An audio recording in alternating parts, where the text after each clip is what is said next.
कहानी की शुरुआत में हमें किंग ग्रे को दिखाया जाता है, जो अपने टाइम का सबसे जालिम और क्रूर राजा था। वह नेशन के किंग को मार खुद किंग बन गया था। उसकी जिंदगी में किसी भी चीज की कमी नहीं थी, लेकिन एक दिन अचानक सही उसकी मौत हो जाती है। लेकिन डेथ उसे एक और मौका देती है उसकी जिंदगी के पर्पस ढूंढने के लिए। ग्रे जब अपनी आंखें खोलता है, वह अपने सामने दो अनजान लोगों को देखता है और हमें पता चलता है ग्रे ने दोबारा जन्म लिया है किसी दूसरी दुनिया में। इस दुनिया में ग्रे का नाम आर्थर है। उसे देखकर उसके पेरेंट्स काफी खुश दिखाई दे रहे थे। इधर ग्रे को तो कुछ समझ में ही नहीं आ रहा था, आखिर यह उसके साथ क्या हो रहा है। उसे अपनी पिछली जिंदगी के बारे में सब कुछ याद था और सोचता है, लगता है यह कोई सपना नहीं है। तभी वह अपने कपड़ों को गंदा कर देता है, जिससे आर्थर की मॉम एलिस उसे साफ करने लगती है। आर्थर सोचता है, मैं इस बॉडी पर कंट्रोल ही नहीं कर पा रहा हूं। यह बॉडी तो मेरे लिए किसी प्रिजन की तरह है।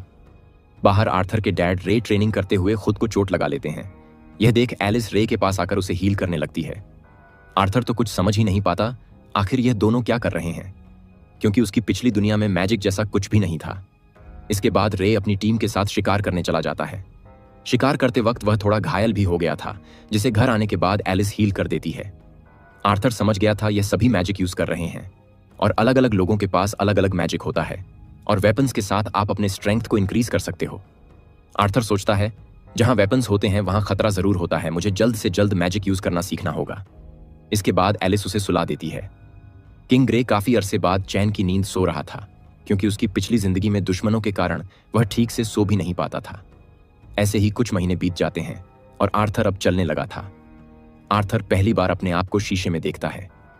एक दिन जब एलिस किचन में खाना बना रही थी, आर्थर छुपते छुपाते लाइब्रेरी में आकर बुक्स देखने लगता है, क्योंकि उसे इस दुनिया के बारे में और भी इंफॉर्मेशन गैदर करना था।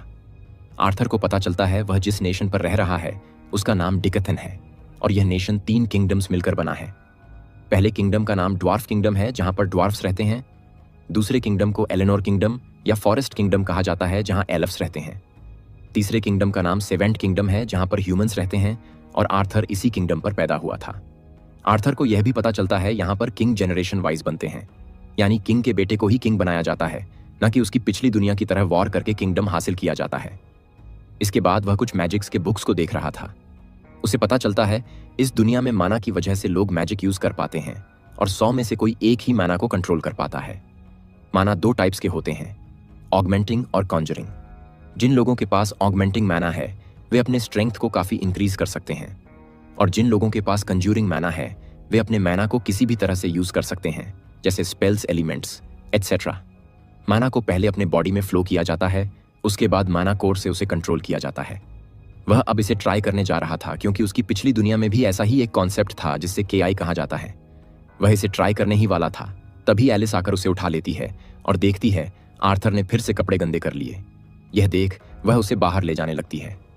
आर्थर सोचता है, पता नहीं यह कपड़े गंदे करने की आदत मैं कब बंद करूंगा। इसके बाद हमें 2 साल बाद का सीन दिखाया जाता है। इन 2 सालों में एलिस हर रोज आर्थर के बारे में अपनी डायरी में कुछ न कुछ लिखती थी। एलिस नोटिस करती है जब से आर्थर पैदा हुआ है तब से उसने एक बार भी स्माइल नहीं किया। बाहर रे आर्थर को तलवार चलाना सिखा रहा था।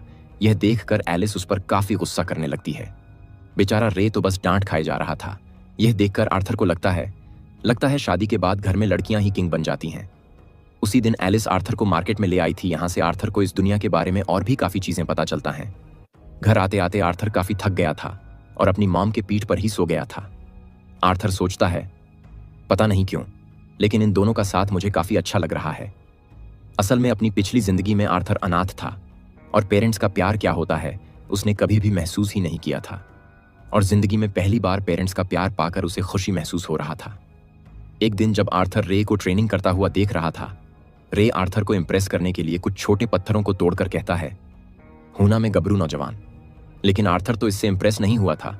यह देखकर रे और भी माना यूज कर काफी बड़े बड़े स्टोन को तोड़ देता है। यह देखकर आर्थर इंप्रेस हो गया था और सोचता है, मुझे भी जल्दी से माना यूज करना सीखना होगा। तभी एलिस उसे सुलाने ले जाने आई थी। आर्थर अपने चार्म से एलिस का काम तमाम कर देता है। इसके बाद वह फिर से बुक्स के अंदर देख रहा था कि कैसे अपने बॉडी में माना को फ्लो किया जाता है। इधर बाहर दोनों एक दूसरे से बात ही कर रहे थे। तभी घर में काफी बड़ा ब्लास्ट होता है। रे जैसे तैसे एलिस को बचा लेता है, लेकिन इससे वह काफी घायल हो गया था। तभी दोनों को याद आता है घर के अंदर तो आर्थर है, और जैसे ही वे दोनों घर के अंदर आते हैं तो देखते हैं आर्थर मैजिक यूज कर हवा में उड़ रहा था। आर्थर नीचे आते हुए सोचता है, फाइनली मैं मैजिक यूज कर पा रहा हूं। तभी टूटे हुए छत से कुछ लकड़ियां उसके ऊपर गिरने लगता है। यह देखकर आर्थर वहां से भागने की कोशिश करता है, लेकिन छोटे होने की वजह से वह ठीक से भाग नहीं पाता। आर्थर सोचता है, क्या मैं यहां पर भी मरने वाला हूं? तभी उसके पेरेंट्स आकर उसे बचा लेते हैं। आर्थर यह देख सोच रहा था, यह दोनों कितने बेवकूफ हैं, इतने घायल होने के बाद भी खुद की परवाह न कर मुझे बचाने आए। आर्थर देखता है एलिस रो रही थी। यह देखकर उसकी आंखों से भी आंसू निकल पड़ते हैं। आर्थर समझ नहीं पाता आखिर उसके आंखों से आंसू क्यों निकल रहे हैं। असल में पिछली जिंदगी में किंग ग्रे को कभी भी केयर नहीं मिला था। हमेशा लोगों से उसे धोखा और नफरत मिला था, और इन दोनों से केयर पाकर वह बदलने लगा था, और ना चाहते हुए भी खुद को रोने से रोक नहीं पा रहा था। अगले सीन में हमें किंग ग्रे का एक पास्ट दिखाया जाता है, जहां एक आदमी को कैप्चर करके रखा था क्योंकि उसने ग्रे को मारने की कोशिश किया था। वह आदमी कहता है, मैं तुम्हें मारना चाहता था, इसमें मेरी फैमिली की कोई गलती नहीं है। ये दोनों तो जानते भी नहीं हैं कि मैं एक असैसिन हूं। तुम मुझे मार दो, इसके बदले मेरी फैमिली को छोड़ दो। यह सुनकर ग्रे उसकी आंखों के सामने ही उन दोनों को मार देता है। सीन प्रेजेंट में शिफ्ट होता है। अब आर्थर 5 साल का हो गया था और अपने डैड के साथ तलवारबाजी कर रहा था। आर्थर अपने लकड़ी के तलवार पर माना भरकर रे के स्टिक को तोड़ देता है। रे यह देखकर हैरान था कि इतनी कम उम्र में ही आर्थर इतना स्किलफुल है।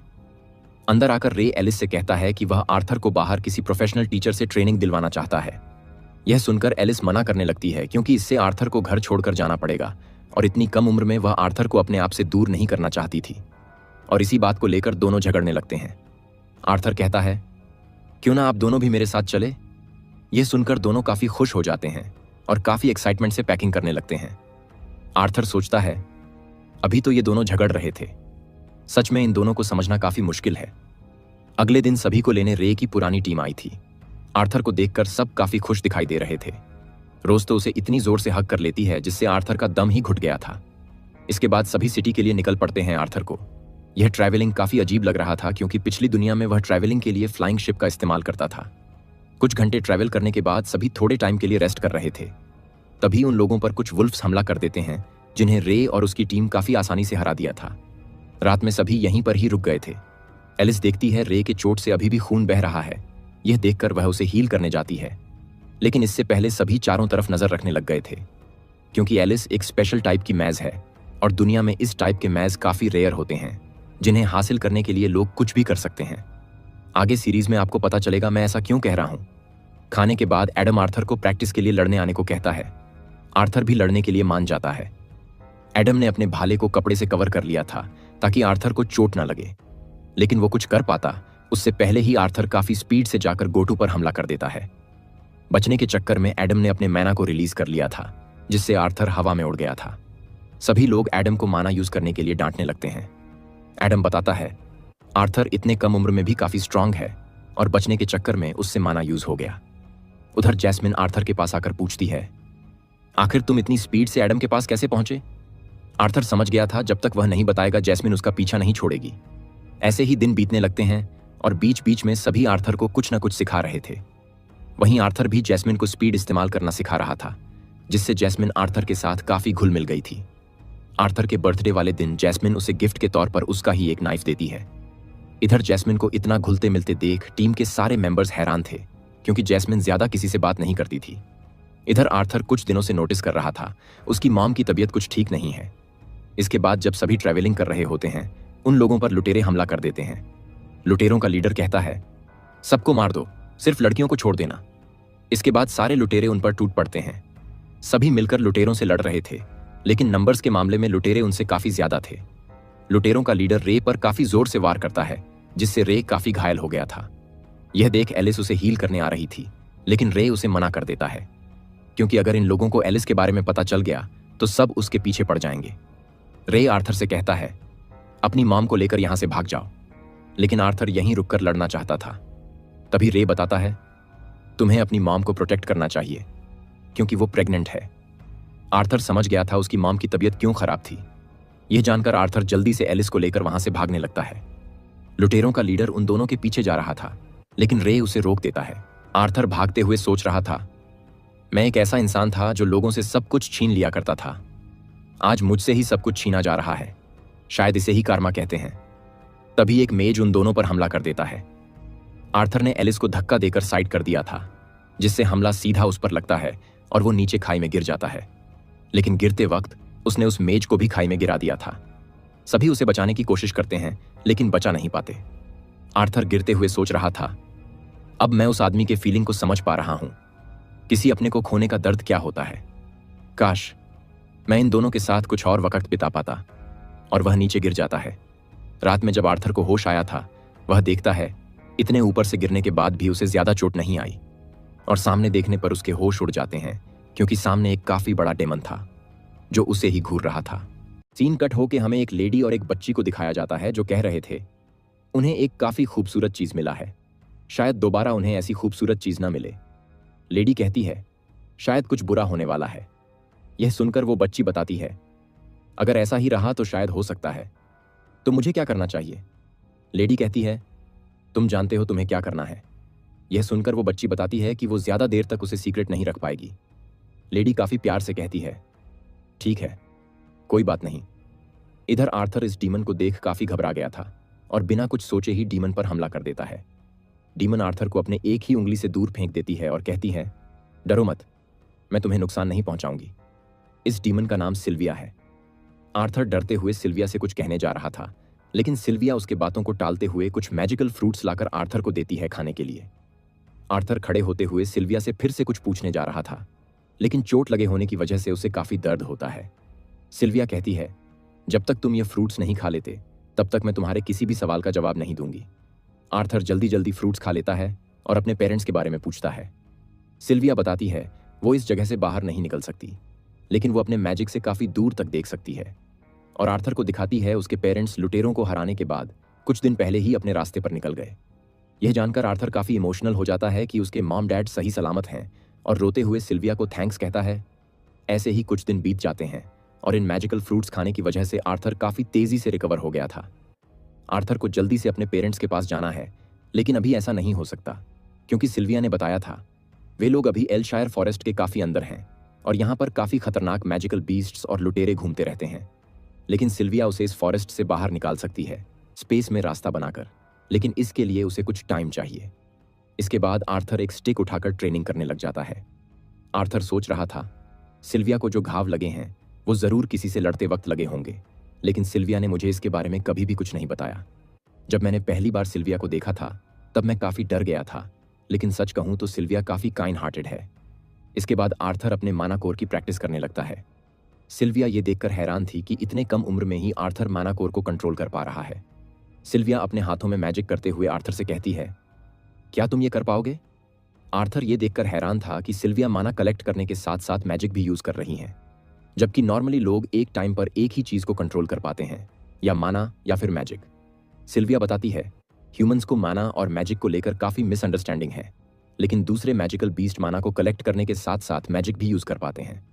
आर्थर को इतना हैरान हुआ देख सिल्विया पूछती है क्या तुम इसे सीखना चाहोगे। आर्थर हाँ कहता है। सिल्विया कहती है इससे पहले तुम्हें मेरे एक सवाल का जवाब देना होगा। इसे सीखने के बाद तुम काफी स्ट्रांग हो जाओगे, तो इस पावर के साथ तुम क्या करोगे। आर्थर काफी कोल्ड तरीके से कहता है मैं उन सभी को मार दूंगा जिन्होंने मुझे मेरी फैमिली से दूर किया है। यह सुनकर सिल्विया उसे दूर फेंक देती है और कहती है तुम फेल हो गए, मैं तुम्हें यह नहीं सिखाऊंगी। आर्थर कहता है इसमें गलत क्या है, लोग तो हमेशा अपने दुश्मनों को मार देते हैं। और सोचता है इस तरह से ही तो मैं एक पावरफुल किंग बना था। सिल्विया अपने उंगली को आर्थर के पास लाकर कहती है मेरे ये उंगली तुम्हें जान से मार भी सकते हैं और ये तुम्हें प्यार से सहला भी सकते हैं। बताओ तुम क्या चुनोगे। आर्थर डरते हुए कहता है कि वो प्यार चुनेगा। सिल्विया आर्थर को समझाते हुए कहती है नफरत और गुस्सा दो ऐसी चीज है जो किसी को खोखला बना देती है। गुस्सा तो खत्म हो जाता है, लेकिन यह नफरत रह जाता है, और मैं नहीं चाहती मेरे बचाए हुए इस जिंदगी को तुम नफरत में जाया करो और अपने जिंदगी में ऐसा कुछ करो जिससे बाद में तुम्हें खुद से ही नफरत हो जाए। यह सुनकर आर्थर किसी को याद करता है और सोचता है कुछ पल के लिए लगा जैसे सिल्विया मेरे बारे में सब कुछ जानती है। सिल्विया फिर से पूछती है बताओ तुम इस ताकत से क्या करोगे। आर्थर काफी सोचने के बाद कहता है मैं उन लोगों को प्रोटेक्ट करूंगा जिनकी मुझे परवाह है। आर्थर का यह जवाब सिल्विया को काफी पसंद आया था। इधर बाहर हम सिल्विया की ही तरह एक और डीमन को देखते हैं जो कह रहा था तुम मुझसे छुप नहीं सकती सिल्विया, लगता है तुम वहां हो। ये कहकर वो वहां से उड़ जाता है। अगले सीन में हमें किंग ग्रे का एक फ्लैशबैक दिखाया जाता है जहां वो पार्लियामेंट में आया था। ग्रे को देखकर पार्लियामेंट का हेड मार्लोन उसकी तारीफों के पुल बांधने लग गया था।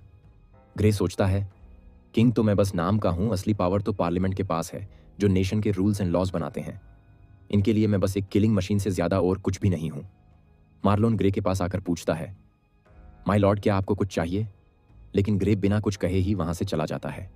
इधर हमें ग्रे के रूम को दिखाया जाता है जहां सब कुछ टूटा फूटा हुआ था। सीन प्रेजेंट में शिफ्ट होता है। आर्थर सिल्विया के टेक्निक को सीखने की कोशिश कर रहा था, लेकिन उसे एक साथ माना और मैजिक कंट्रोल करने में काफी दिक्कत हो रहा था। आर्थर सोचता है, मुझे पैनिक नहीं करना चाहिए। मुझे माना और मैजिक को वैसे ही कंट्रोल करना है जैसे मैं अपने पास्ट लाइफ में लड़ने के साथ साथ की को कंट्रोल किया करता था। ऐसे ही कुछ और देर तक स्ट्रगल करने के बाद वो माना को कंट्रोल करने के साथ साथ मैजिक भी यूज कर पा रहा था। ये देखकर आर्थर काफी खुश हो जाता है। तभी सिल्विया कुछ सेंस करती है और आर्थर को पत्थरों के बीच में छुपा देती है और टेलीपैथी से कहती है, बाहर मत निकलना। सामने हम उसी डीमन को देखते हैं जो सिल्विया को ढूंढ रहा था। सिल्विया पूछती है, आखिर तुमने मुझे ढूंढा कैसे? दूसरा डेमन बताता है, वह सिल्विया के ब्लड के स्मेल को फॉलो करता हुआ यहां आया और कहता है, मैं तुमसे लड़ना नहीं चाहता तो चुपचाप मेरे साथ चलो। सिल्विया जाने से मना कर देती है। यह सुनकर वो डीमन गुस्सा हो जाता है और सिल्विया पर हमला कर देता है। इधर आर्थर कुछ समझ ही नहीं पा रहा था, आखिर यहां क्या हो रहा है? डीमन कहता है, वैसे भी तुम्हारे पास ज्यादा टाइम नहीं है तो चुपचाप मेरे साथ चलो। यह सुनकर सिल्विया अपने ट्रू फॉर्म में आ जाती है और उस डीमन पर काफी पावरफुल अटैक करती है। डीमन सिल्विया के अटैक को रोकते हुए कह रहा था, अगर तुम इतने घायल होने के बाद भी इस पावर का इस्तेमाल करोगी तो तुम टाइम से पहले ही मर जाओगी। सिल्विया कहती है, उसे कोई पछतावा नहीं है, उसने अपनी लाइफ ठीक से जिया है। वह डीमन भी काफी सारे माना बॉल से सिल्विया पर हमला करता है जिससे आसपास का एरिया तबाह हो रहा था। सिल्विया आर्थर को देखने के लिए पीछे मुड़ती है और तभी ही वह डीमन उस पर काफी पावरफुल अटैक कर देता है, लेकिन हमला उसे लग पता उससे पहले ही सिल्विया टाइम को फ्रीज कर देती है और आर्थर को बाहर निकलने को कहती है। आर्थर सिल्विया के पास आकर कहता है, क्या तुम एक ड्रैगन हो? सिल्विया कहती है, हाँ, तुम ह्यूमंस हमें इसी नाम से बुलाते हो। इसके बाद वह स्पेस में एक रास्ता बनाती है और आर्थर को एक एग और एक फेदर देते हुए कहती है, इस फेदर को हमेशा इस एग पर कवर करके रखना। और आर्थर के पास आकर उसे कुछ पावर्स देती है जिससे आर्थर के हाथों में भी सिल्विया की तरह टैटू बन जाते हैं। आर्थर हैरानी से पूछता है, यह सब क्या है? सिल्विया बताती है, वक्त आने पर तुम्हें सब पता चल जाएगा और मुझे माफ करना। आर्थर काफी मासूमियत से पूछता है, ऐसा क्यों? सिल्विया बताती है, वो आर्थर को काफी टाइम पहले ही इस फॉरेस्ट से बाहर भेज सकती थी, लेकिन उसने ऐसा नहीं किया क्योंकि उसे आर्थर के साथ रहना काफी पसंद आ रहा था। यह सुनकर आर्थर इमोशनल हो जाता है और रोते हुए कहता है, मैंने तो वादा किया था कि मैं उन सभी को प्रोटेक्ट करूंगा जिनकी मुझे परवाह है, लेकिन मैं तो तुम्हें प्रोटेक्ट ही नहीं कर पा रहा हूं। सिल्विया कहती है, यह मेरी किस्मत है और तुम इसे बदल नहीं सकते। आर्थर कहता है, सिल्विया भी उसकी फैमिली की तरह है। सिल्विया मजाक में कहती है, लेकिन तुम्हारी तो पहले से ही एक मॉम है। आर्थर कहता है, तो फिर तुम मेरी ग्रैंडमा बन जाना। यह सुनकर सिल्विया भी थोड़ा इमोशनल हो जाती है। सिल्विया कहती है, अब गुड बाय कहने का वक्त आ गया और वो आर्थर को उस एग और फेदर के साथ उस रास्ते पर भेज देती है। आर्थर सोचता है, नहीं, मैं ये नहीं कर पाऊंगा, और वो बाहर निकल रहा था, लेकिन उससे पहले ही सिल्विया उस रास्ते को बंद कर देती है। आर्थर के जाने के बाद सिल्विया टाइम को यूएन फ्रीज कर देती है, जिससे वह अटैक आकर सीधा सिल्विया को लगता है। डीमन सिल्विया को देखने उसके पास आता है, क्या वह मर गई है कि नहीं? तभी सिल्विया उस पर काफी पावरफुल माना ब्लास्ट करती है, जिससे वह पूरा केव ही तबाह हो गया था। हमें फिर से उसी लेडी और बच्ची को दिखाया जाता है। लेडी कहती है, मैंने अपना काम कर दिया, क्या तुम आगे से संभाल लोगे? बच्ची कहती है, हाँ, मैं संभाल लूंगी, आप अब रेस्ट कर सकती हैं। और मुझे ऐसा लग रहा है यह लेडी और कोई नहीं, सिल्विया ही है। इधर आर्थर को सिल्विया की आवाज सुनाई देता है जो कह रही थी, तुम्हें याद तो है ना हमारे प्रॉमिस के बारे में? आर्थर कहता है, हाँ, लेकिन मैं काफी उदास हूं। सिल्विया कहती है, यह दुनिया नफरत और बुराई से भरी है, लेकिन तुम इसे बदल सकते हो और मुझे यकीन है कि तुम ये कर पाओगे क्योंकि तुम एक ग्रेटेस्ट किंग थे। आर्थर हैरान हो जाता है कि सिल्विया को सच में उसके पास्ट लाइफ के बारे में पता था। इसके बाद आर्थर एक फॉरेस्ट में टेलीपोर्ट हो गया था। वह आसपास देख ही रहा था, तभी उसके पीछे कोई आता है। ध्यान से देखने पर आर्थर को वहां एक खरगोश दिखता है। इसके बाद वो सिल्विया के दिए एग को बैग में भर ही रहा था, तभी उसे किसी की चिल्लाने की आवाज सुनाई देता है। आर्थर जल्दी से अपने पैरों पर मैना यूज कर काफी स्पीड से वहां पहुंचता है और देखता है कुछ लुटेरे एक एल्फ लड़की को पकड़े हुए हैं और वे लोग उसे स्लेव मार्केट में बेचने के बारे में बात कर रहे थे। आर्थर को समझ आता है तब उन लुटेरों के लीडर ने सिर्फ लड़कियों और बच्चों को छोड़ने को क्यों कहा था, ताकि वे उन्हें स्लेव मार्केट में बेच सकें। आर्थर को तो काफी गुस्सा आ रहा था, लेकिन वो सिल्विया के बातों को याद कर अभी इन लोगों को कुछ नहीं करता और इन लोगों का पीछा करने के बारे में सोचता है और मौका पाकर वह उस एल्फ लड़की को भी बचा लेगा। लड़की को केज में फेंकने के बाद लुटेरे वहां से जा रहे थे। आर्थर भी अपने प्लान के अकॉर्डिंग उन लोगों का पीछा करने लगता है। शाम होने पर लुटेरे जंगल में ही अपना कैंप लगा लेते हैं और लड़की के साथ कुछ बुरा करने के बारे में आपस में बात कर रहे थे। आर्थर समझ जाता है अगर उसने कुछ नहीं किया तो लड़की के साथ काफी बुरा हो सकता है और वह रात होने का इंतजार करने लगता है। सीन कट होकर रात में दिखाया जाता है। आर्थर यह समझ नहीं पा रहा था आखिर इन लुटेरों ने इन वाइल्ड वुल्फ्स को कैसे कंट्रोल करके रखा है, क्योंकि इन्हें कंट्रोल करना काफी मुश्किल है। लेकिन जैसे ही उसकी नजर वुल्फ्स के कॉलर्स पर जाता है वह समझ जाता है इन्हें मैजिक से कंट्रोल किया गया है। इसके बाद आर्थर कुछ नट्स वुल्फ्स की ओर फेंकता है जिससे वुल्फ्स पैनिक कर चिल्लाने लगते हैं। जब एक लुटेरा वुल्फ्स को शांत कराने आया था तब आर्थर उसका काम तमाम कर देता है। ऐसे ही वह एक और को मार देता है, लेकिन तीसरे को मार नहीं पाया था और वह लुटेरा चिल्लाकर अपने लीडर को आर्थर के बारे में बता देता है और कहता है यह बच्चा मैजिक यूज कर सकता है। यह सुनकर लीडर काफी खुश हो जाता है क्योंकि वह आर्थर को बेचकर उस एल्फ लड़की से भी ज्यादा पैसे कमा सकता है। इसके बाद वह आर्थर को पकड़ने के लिए उस पर हमला कर देता है।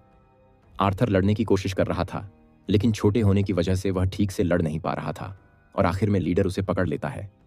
आर्थर अपने मैना से लीडर के पर को जला देता है, जिससे लीडर काफी गुस्सा हो गया था और वह आर्थर को जान से मारने का फैसला करता है।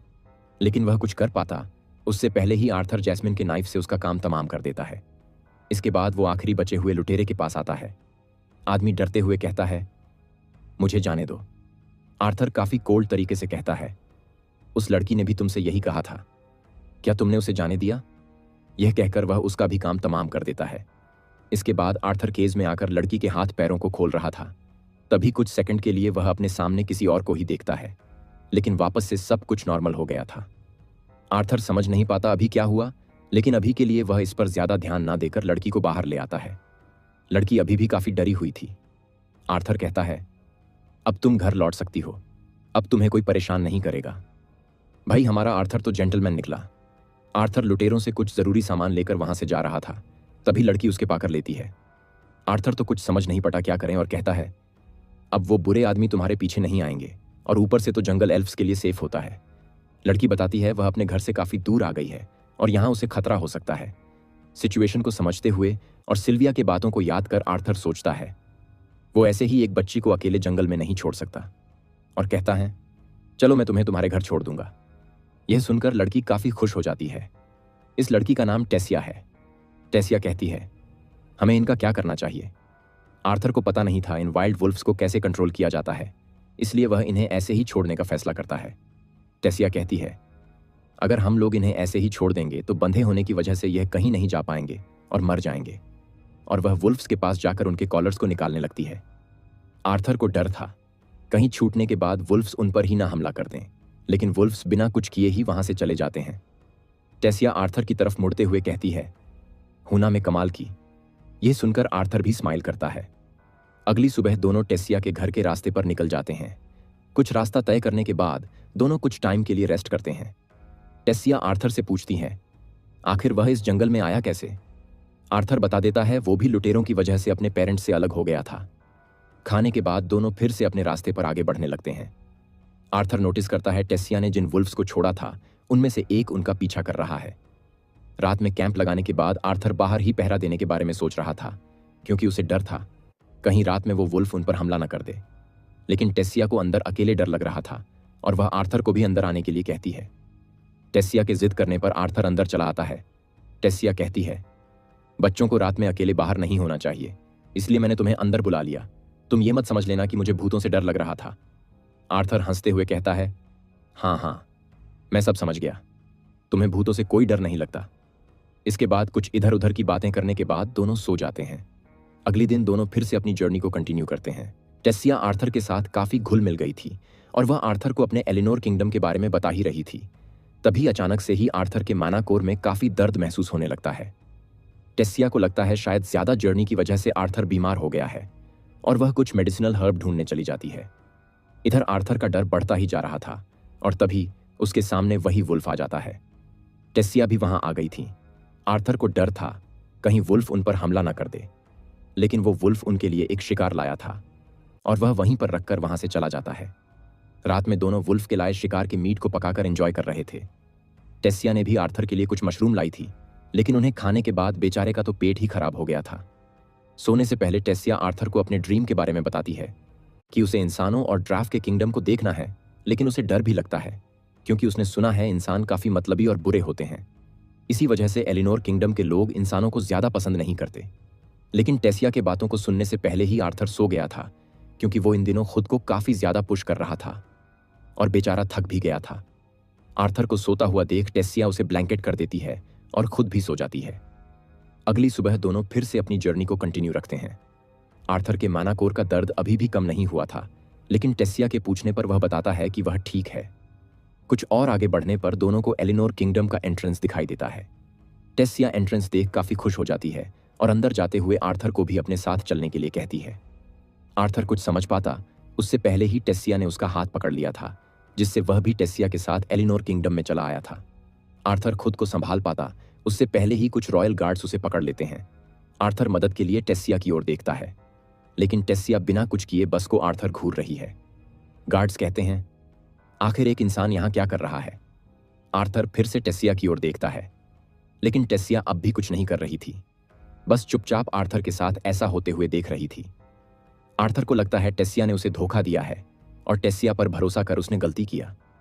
तभी उसे याद आता है उसने भी अपने पास्ट लाइफ में ऐसे ही लोगों के भरोसे का फायदा उठाकर कितनों की जान लिया है।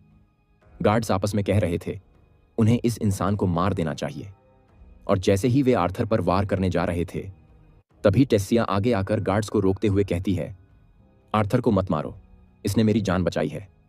गार्ड्स को लग रहा था शायद आर्थर ने टेस्सिया का ब्रेन वॉश कर दिया है, इसीलिए वह इसकी तरफदारी कर रही है। तभी वहां एक ओल्ड मैन आते हैं और गार्ड्स को आर्थर को छोड़ने का ऑर्डर देते हैं। उनके आदेश पर गार्ड्स आर्थर को छोड़ देते हैं। ओल्ड मैन आर्थर के पास आकर कहते हैं, तुम्हारा शुक्रिया मेरी पोती और एलिनोर किंगडम के प्रिंसेस को बचाने के लिए। प्रिंसेस? सुनकर आर्थर चौंक जाता है क्योंकि उसे लगा नहीं था टेस्सिया एक प्रिंसेस होगी, और यह ओल्ड मैन और कोई नहीं बल्कि टेस्सिया के ग्रैंडफादर और एलिनोर किंगडम के फॉर्मर किंग विरियन थे। इसी बीच वहां टेस्सिया के मॉम डैड यानी एलिनोर किंगडम के प्रेजेंट किंग और क्वीन भी पहुंचते हैं। टेस्सिया अपने मॉम डैड को देख काफी खुश हो जाती है और दौड़कर जाकर उन्हें हग कर लेती है। किंग जैसे ही एक इंसान को अपने किंगडम में देखता है वह गार्ड्स को आर्थर को पकड़ने के लिए कहते हैं। विरियन सामने आकर बताते हैं उन्होंने ही गार्ड्स को रोका है और इस लड़के ने टेस्सिया को बचाया है। टेस्सिया भी कहती है, हाँ, आर्थर ने ही मेरी जान बचाई थी। फिर वह आर्थर के पास आकर कहती है, चलो मैं तुम्हें महल ले चलती हूँ, वहां पहुंचकर मैं तुम्हें अपने फेवरेट स्नैक्स खिलाऊंगी। लेकिन किंग एक इंसान को अपने महल में नहीं ले जाना चाहता था, लेकिन टेस्सिया के जिद करने पर वह मान जाता है। इधर विरियन किसी वजह से आर्थर को ही घूर रहे थे। इसके बाद सभी महल चले आते हैं। टेस्सिया सारे सर्वेंट से आर्थर की चमक के खातिरदारी करने को कहती है, लेकिन उससे पहले आर्थर को टेस्सिया के मॉम डैड से कुछ बात करना था। अगले सीन में हम सभी को डाइनिंग हॉल में देखते हैं। किंग अपना इंट्रोडक्शन देते हुए कहता है, मेरा नाम ऑल्डविन एरालिथ है और ये मेरी पत्नी और एलिनोर किंगडम की क्वीन मेरियल एरालिथ हैं, और ये हैं मेरे फादर और एलिनोर किंगडम के फॉर्मर किंग विरियन एरालिथ। आर्थर भी काफी रिस्पेक्टफुली तरीके से अपना इंट्रोडक्शन देते हुए कहता है, मेरा नाम आर्थर लेविन है और मैं ह्यूमन किंगडम के एक छोटे से विलेज से आया हूं। आर्थर का इतना रिस्पेक्टफुल स्वभाव देख किंग भी इंप्रेस हो गया था।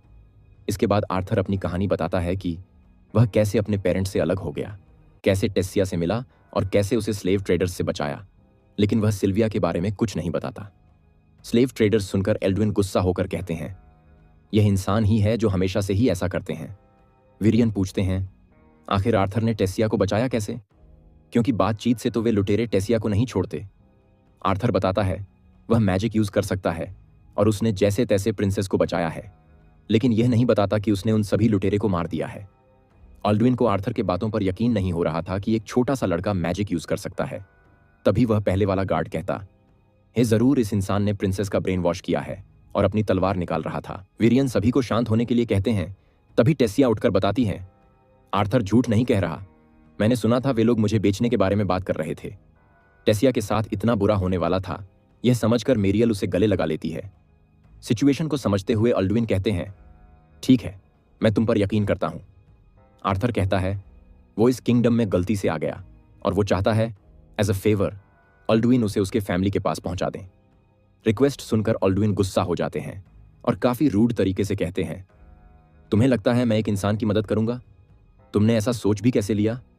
आर्थर भी सैवेज वे में रिप्लाई देते हुए कहता है, आप इंसानों से नफरत करते हैं, लेकिन आप भी इंसानों की तरह ही सेल्फिश हो रहे हैं, तो आपको इंसानों को बुरा कहने का कोई हक नहीं है। आर्थर का जवाब सुनकर ऑल्डविन की बोलती बंद हो जाती है। विरियन कहते हैं, बच्चे ने तो सही कहा। टेसिया भी अपने डैड को घूर रही थी। ऑल्डविन बताते हैं, उनका टेलीपोर्टेशन गेट 7 साल में सिर्फ एक बार यूज किया जा सकता है और हाल ही के तीनों किंगडम के मीटिंग पर उसका यूज कर लिया गया है और 5 साल बाद ही गेट को दोबारा इस्तेमाल किया जा सकता है।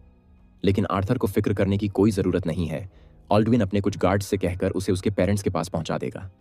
यह सुनकर आर्थर थोड़ा रिलीफ पाता है और तभी अचानक से ही उसके मैनाकोर में फिर से दर्द शुरू हो गया था। आर्थर जैसे तैसे अपने दर्द को छुपाते हुए बाहर आकर सीधा नहाने चला आता है। आर्थर मन में कहता है, पता नहीं यह दर्द क्यों हो रहा है। नहाने के बाद उसे काफी अच्छा लग रहा था। तभी वह बालकनी में टेसिया के साथ उसके पेरेंट्स को देखता है और आर्थर को भी अपने पेरेंट्स की याद आती है। आर्थर सोचता है, पता नहीं वे दोनों क्या कर रहे हैं। टेसिया की नजर जैसे ही आर्थर पर पड़ती है, वो जल्दी से उसके पास चली आती है। आर्थर टेसिया को देख थोड़ा फनी वे में कहता है, प्रिंसेस बताइए, आपका ये सेवक आपके लिए क्या कर सकता है? टेसिया कहती है, मुझे प्रिंसेस मत बुलाओ, और फिर आर्थर से उसके फादर के रूड बिहेवियर के लिए माफी मांगने लगती है। आर्थर कहता है, कोई बात नहीं, इससे पता चलता है उन्हें तुम्हारी कितनी फिक्र है। और फिर थोड़ा मायूस होते हुए कहता है, पता नहीं मेरे पेरेंट्स मुझे देखकर खुश होंगे भी या नहीं। टेसिया आर्थर के गालों को पकड़ते हुए कहती है, तुम्हें ऐसा सोचना नहीं चाहिए, मुझे पता है तुम्हारे पेरेंट्स तुम्हें देखकर काफी खुश होंगे। टेसिया के बातों से आर्थर को भी अच्छा लगता है। तभी वहां बहुत सारी फायरफ्लाइज उड़ने लगते हैं। टेसिया उनके साथ खेल ही रही थी। तभी अचानक से ही कोई टेसिया पर हमला कर देता है। आर्थर हमले को रोक उस ओर दौड़ पड़ता है जहां से हमला आया था। वहां पहुंचकर आर्थर विरियन को देखता है और पूछता है, आखिर आपने अपनी ही पोती पर हमला क्यों किया? विरियन कहते हैं, क्या उस चीज से किसी को चोट लग सकती थी? आर्थर देखता है वो कुछ फायरफ्लाइज थे। विरियन कहते हैं, अब मुझे यकीन हो गया कि उन लुटेरों से टेसिया को तुमने ही बचाया है। आर्थर पूछता है, क्या आप मुझे टेस्ट कर रहे थे? विरियन जवाब देते हैं, टेस्ट तो अब शुरू होगा, और आर्थर की ओर एक लकड़ी का तलवार फेंककर आर्थर को लड़ने आने के लिए कहते हैं। टेसिया कहती है, आर्थर को परेशान मत कीजिए, लेकिन विरियन टेसिया को मैजिक से साइड में बैठाकर आर्थर पर हमला कर देते हैं। आर्थर लड़ते हुए सोच रहा था, जैसा मैंने सोचा था, विरियन सच में ताकतवर हैं। अगर मैं अपनी पुरानी बॉडी में भी होता तब भी मुझे इनसे लड़ने में मुश्किल होती।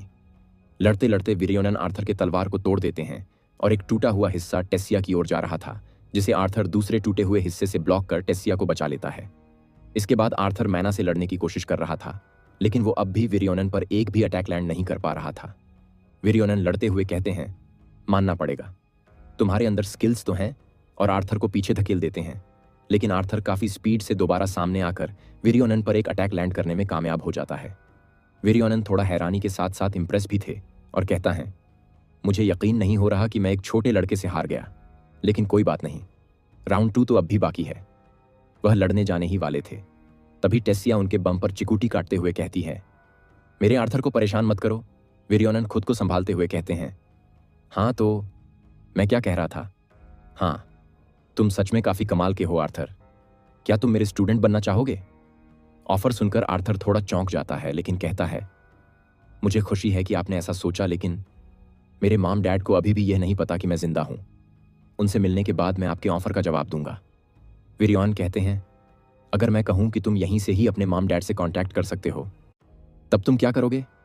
आर्थर हैरानी से पूछने ही वाला था कैसे, तभी उसके माना कोर में फिर से दर्द उठने लगता है। विरियन सीरियस होते हुए कहते हैं, जैसा मैंने सोचा था, तुमने बीस्ट विल को इनहेरिट किया है, मेरे स्टूडेंट बन जाओ, वरना तुम अपनी जिंदगी से हाथ खो बैठेंगे। इसके बाद आर्थर बेहोश हो गया था। आर्थर जब अपनी आंखें खोलता है, वो अपने सामने एक डीमन को देखता है। तभी टेसिया उसे जगा देती है, यानी आर्थर एक सपना देख रहा था। टेसिया काफी एक्साइटमेंट से पूछती है, क्या तुम सच में यहीं रुकोगे? लेकिन आर्थर ने अभी भी यह डिसाइड नहीं किया था कि वो क्या करेगा। दूसरी ओर ऑल्डविन विरियन से कह रहा था, आर्थर को किंगडम में ना रखने के लिए और उसे स्टूडेंट ना बनाने के लिए। लेकिन विरियन ऑल्डुइन की किसी भी बात को नहीं सुनते। इसके बाद आर्थर, टेस्सिया और विरियन तीनों विरियन के दोस्त के घर जाने के लिए निकल पड़ते हैं। बातों बातों में आर्थर विरियन को ग्रैंडफादर बुलाता है। विरियन कहते हैं, लगता है तुम मेरे साथ कंफर्टेबल हो रहे हो, और आर्थर को थैंक्स कहते हैं टेस्सिया का ध्यान रखने के लिए। वो बताते हैं टेस्सिया बचपन से ही काफ़ी अकेली थी। उसे दोस्त तो काफ़ी मिले, लेकिन सभी उसे प्रिंसेस की तरह ट्रीट करते थे, ना कि टेस्सिया की तरह। लेकिन तुमसे मिलने के बाद मैं टेस्सिया की स्माइल देखकर कह सकता हूँ वो काफ़ी खुश रहने लगी है, इसलिए तुम्हारा शुक्रिया, आर्थर। इसके बाद सभी विरियन के दोस्त के घर आ जाते हैं। इस लेडी का नाम इफ्रिन है। विरियन इफ्रिन को सब बातें बताते हैं आर्थर के बारे में, कि वह अपने पेरेंट्स से कांटेक्ट करना चाहता है। इफ्रिन आर्थर से कहती है कि वह अपने पेरेंट्स को याद करे। इस पर आर्थर अपने पेरेंट्स को याद करने लगता है, और तभी इफ्रिन आर्थर पर एक स्पेल करने लगती है। इधर हम रेनॉल्ड्स और एलिस को देखते हैं, जो खाते वक्त आर्थर के बारे में याद कर दुखी हो रहे थे। तभी उन्हें आर्थर की आवाज़ सुनाई देता है। दोनों समझ नहीं पाते आखिर यह आवाज़ कहाँ से आ रही है। आर्थर बताता है कि वो आर्थर है और वह अभी भी जिंदा है और एल्फ्स के किंगडम में है। आर्थर उन दोनों को उसकी फिक्र न करने को कहता है और वादा करता है वह जल्द ही उनके पास आएगा। यह सुनकर रेनॉल्ड्स और एलिस काफ़ी खुश हो जाते हैं कि आर्थर अभी भी जिंदा है। इधर आर्थर भी अपने पेरेंट्स से बात करके इमोशनल हो गया था, और फिर वह विरियन से कहता है वह उनका स्टूडेंट बनने के लिए तैयार है। अगले सीन में हम एल्डुइन को देखते हैं, जो अभी भी अपने किंगडम में आर्थर को रखना नहीं चाहते थे। लेकिन टेस्सिया और विरियन के जोर देने पर आखिरकार वे मान जाते हैं आर्थर को उनके किंगडम में स्टे करने के लिए, और वे आर्थर के पास आकर उससे प्रॉपर तरीके से टेस्सिया को बचाने के लिए थैंक्स भी कहते हैं। भाई एल्डुइन इतना बुरा भी नहीं है। इसके बाद टेस्सिया आर्थर को मार्केट घुमाने ले आई थी। जाते वक्त आर्थर एक लड़के से टकरा जाता है, और वो लड़का आर्थर का मजाक उड़ाने लगता है इंसान होने की वजह से। आर्थर भी कहाँ पीछे रहने वाला था। वो भी लड़के के बालों का मजाक उड़ाने लगता है कि उसके बाल किसी छपरी की तरह हैं, जिस पर वो लड़का गुस्सा होकर आर्थर को फाइट के लिए चैलेंज कर देता है। आर्थर भी चैलेंज एक्सेप्ट कर लेता है। सभी लोग इस फाइट को देखने के लिए रुक जाते हैं, लेकिन फाइट शुरू होने से पहले ही खत्म हो गया था। इसके बाद टेस्सिया आर्थर को लेकर वहां से निकल जाती है। दोनों मिलकर मार्केट में काफ़ी घूमते हैं और काफ़ी एंजॉय भी करते हैं। आर्थर को याद आता है विरियन ने कहा था उसकी ट्रेनिंग आसान नहीं होने वाली, और वो उसे एक बीस्ट टेमर बनाएंगे जो बीस्ट्स को कंट्रोल कर सके। टेस्सिया पूछती है, क्या तुम कल के ट्रेनिंग के लिए एक्साइटेड हो? आर्थर बताता है हाँ, और टेस्सिया भी कहती है वह भी आर्थर के साथ ट्रेनिंग करेगी। इसके बाद हमें 3 साल बाद का सीन दिखाया जाता है। टेस्सिया आर्थर को नींद से जगाने की काफ़ी कोशिश कर रही थी, लेकिन आर्थर तो घोड़े बेचकर सो रहा था, जिस पर टेस्सिया माना यूज कर आर्थर को जगा देती है। आर्थर दर्द से उठते हुए कहता है, अरे यार, तुमने ऐसा क्यों किया? टेस्सिया कहती है, तुम उठ ही नहीं रहे थे, इसलिए मुझे ऐसा करना पड़ा। जल्दी उठो, ग्रैंडपा ट्रेनिंग के लिए बुला रहे हैं। अगर आपको मेरा एक्सप्लेनेशन पसंद आया तो वीडियो को लाइक और चैनल को सब्सक्राइब करके जाना। मिलेंगे एक और नए वीडियो के साथ। Till then take care, goodbye and sayonara.